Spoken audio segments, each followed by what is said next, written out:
Mensagem, participa com a gente aqui no canal do YouTube Jovem Pan Esportes. Alô, Mauro César Pereira, o que você pensa em relação a isso que a gente debateu aqui sobre o Corinthians servir de exemplo para São Paulo, para outros clubes, enfim, contratar medalhões no decorrer da temporada, fazer investimentos fortes? Eu acho o Corinthians um péssimo exemplo. Se servir de exemplo, ele é um péssimo exemplo. Um clube que tem uma dívida batendo 1 bilhão, segundo o último relatório financeiro. Tem uma dívida do estádio. Aliás, é impressionante a história do Corinthians, que quando foi campeão de tudo, que sempre sonhou, como o Mauro lembrou aqui a escalação, com jogadores que não eram badalados ou caríssimos, a dívida do Corinthians gerava em torno de 111 milhões de reais. Era uma dívida absolutamente controlada por um clube que tem um potencial absurdo de faturamento, porque tem muita torcida e muita camisa, e está no principal mercado do país, que é São Paulo. E, de repente, o Corinthians, na última gestão do ex-presidente, disparou a sua dívida. Ela chegou a cifras absurdas, sem ganhar nada de relevante, não ganhou nenhum título importante, sem contratar nenhum super craque, não teve nenhum Cavani nesse período, né? Uma quantidade absurda de contratações que foram feitas, vários jogadores emprestados, com o Corinthians pagando parte do salário, e aí o novo presidente, que faz parte do mesmo grupo político, que há muito tempo está no clube, né, no poder, ele assume falando em austeridade e de uma hora para outra sai contratando. É claro que o torcedor quer ver grandes jogadores, todo mundo quer. A questão é, o clube tem essa condição.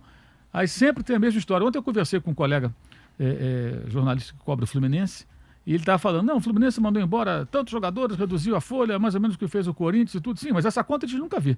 Você pode dispensar, de repente, 25, 30 jogadores, mas e você mandar ele sair só do plantel. Sai do plantel, você continua pagando. O cara ganha 150 mil, você continua pagando 80, são 80 desses, 50 do outro, 100 do outro, 35 do outro. Você põe na ponta do lápis, qual a economia que você fez? De repente, essa economia paga 2 desses 4, 5 jogadores, 3. E aí falamos de jogadores com remuneração muito alta, jogadores bons, jogadores caros. Eu acho que esse é um caminho de quem não está pensando realmente no que vai acontecer amanhã. Porque, por mais que o clube tenha potencial de arrecadação e possa levar o seu faturamento, essa conta tem que fechar uma hora. Né? E a própria Libertadores, você pode ganhar a Libertadores, a levar tremendamente faturamento na temporada, mas talvez essa conta não feche assim mesmo. É bem difícil isso aí. E você pode observar que, geralmente, quando os clubes fazem isso, eles não divulgam, porque isso eles não são obrigados, né? Eles divulgam anualmente o balanço. Em abril, eles têm que divulgar o balanço. Os balancetes trimestrais, alguns divulgam. Alguns, de vez em quando tem vontade, vão lá e soltam no site, né? Poucos publicam os balancetes periodicamente.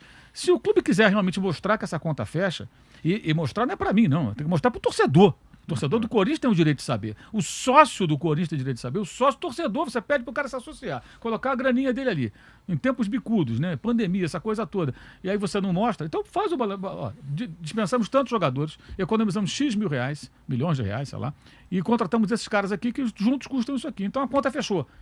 Mas aí se você pensar, a conta fechou, mas antes eu já gastava mais do que eu podia. Essa é a questão.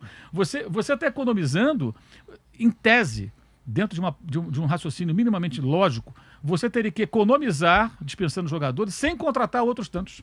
Porque a sua conta já estava estourada, você já estava gastando mais do que você arrecada. E em se tratando do Corinthians, eu acho isso inacreditável, pelo potencial do clube. O Corinthians tem todas as condições, como fez o Flamengo tempos atrás, de parar, colocar a bola no chão, se reorganizar, em poucos anos ele consegue colocar a casa em ordem. Porque pode faturar muito, e tem uma torcida que numa situação dessa, não tenho dúvida, abraçaria a causa. Vai ajudar o time, vai tirar o time daquele buraco financeiro. Mas não, o Corinthians continua nessa vibe. Eu acho extremamente perigoso, não sei onde isso vai parar, aliás, imagino onde isso possa parar, e não é bom, não costuma ser bom o destino. E no caso do exemplo, acho que não é um exemplo. O São Paulo também já não é exemplo há muito tempo, né? Na gestão anterior, você vê agora, o Jean foi vendido para o Cerro Porteño, cerca de $1 milhão mais ou menos e tal, isso vai dar uns 5, 6 milhões de reais, algo em torno, $1 milhão e pouco de dólares. Ele custou 10 milhões de reais. Quer dizer, esse jogador não deu retorno técnico, arrumou problemas, aquele jogador meio temperamental, foi emprestado para vários clubes, certamente São Paulo pagando ali uma parte do salário, foi para o Paraguai, lá ele conseguiu se firmar, arrumou uma confusão outro dia lá também, né? Também, a torcida do Olímpio foi expulso. Ele está sempre envolvido numa confusão. O histórico dele é pesado, o cara é complicado. complicado. E aí o São Paulo vende o jogador para minimizar o prejuízo. Tem o Diego Souza, que saiu de graça, praticamente o São Paulo só teve prejuízo com ele, e é um jogador que poderia ter oferecido mais ao São Paulo, porque depois no Botafogo, e principalmente no Grêmio, ele deu retorno, até fez gols. E o São Paulo abriu mão dele, depois tem o Trellis. Cada contratação que o São Paulo fez, além do Daniel Alves e do Pablo, que eu acho que o símbolo que simboliza mais isso. Então o Casares já pegou um São Paulo que já vinha com vários problemas de contratações equivocadas que não deram retorno e geraram prejuízo financeiro, porque não deram retorno técnico. Não ganharam campeonato nenhum com o Leco E o Casares ganhou agora o estadual e vai no mesmo ritmo, né? Porque poucos dirigentes têm coragem de bancar a situação dessa. Chegar e falar assim, ó, eu vou colocar a casa em ordem, eu não vou fazer loucura aqui e vamos que vamos em frente. O próprio Palmeiras, quando teve o Paulo Nobre, que colocou o dinheiro dele para oxigenar as finanças, o primeiro ano quase foi rebaixado. Sim. Em 2014 quase caiu. Ele não chegou montando um timaço. Então teve ali um risco grande. Imagina se ele cai. Se ele cai, de repente a história do clube vai toda para o outro lado. Completamente outra. E ele bancou aquela situação.